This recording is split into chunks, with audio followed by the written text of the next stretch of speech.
Charging అయిపోతుంది. ఇది చాలామంది మొబైల్ వినియోగదారులకు ఎదురయ్యే సమస్య.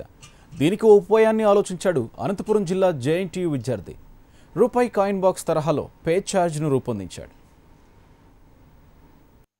ఇంతవరకు ₹1 వేసి కాయిన్ బాక్స్లో ఫోన్ మాట్లాడడం చూసాం.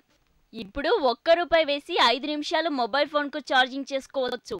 అవును, అనంతపురం జిల్లా జేఎన్టీయూలో ఎంటెక్ చదువుతున్న సాయి కృష్ణ అనే విద్యార్థి make in India make in ఏపీలో భాగంగా ఈ పరికరాన్ని తయారు చేశాడు.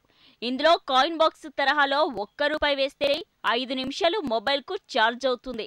అత్యవసర సమయంలో బయట ప్రయాణాల్లో ఈ పద్ధతి ఎంతో ఉపయోగపడుతుందని దీన్ని రూపొందించిన విద్యార్థి చెబుతున్నాడు. పే ఛార్జ్ అనే ప్రోడక్ట్ థాట్ ఎక్కడి నుంచి స్టార్ట్ అయిందంటే, ఏదైతే మనిషికి ఎక్కువగా అవసరం ఉంది ఫస్ట్ దాన్ని ఫైండ్ అవుట్ చేసి, సో మనిషి రోజు ఫోన్ వాడుతున్నాడు, బయటకి ఆండ్రాయిడ్ ఫోన్స్ ఎక్కువగా ఛార్జింగ్ రావట్లేదు, సో దానికి ఏం చేయగలం మేము ఆలోచించి ఆండ్రాయిడ్ ఫోన్ ఛార్జింగ్స్కి సో ఎక్కడ పడితే అక్కడ అవైలబుల్లో ఉండేటట్టు మేము మేక్ ఇన్ ఇండియా బ్యానర్ కింద ఈ పే ఛార్జ్ ప్రోడక్ట్ని తయారు చేసాము. సో ఇది మేము ఏదో స్టూడెంట్గా ఒక ప్రోడక్ట్ని తయారు చేయడమే కాకుండా సక్సెస్ఫుల్గా మేము ఈరోజు మార్కెట్లోకి లాంచ్ చేస్తున్నాము. అట్లా finished product and commercial values. Anantapuram JNTU VC Sudarshan Rao చేతుల మీదుగా దీన్ని ప్రారంభించారు.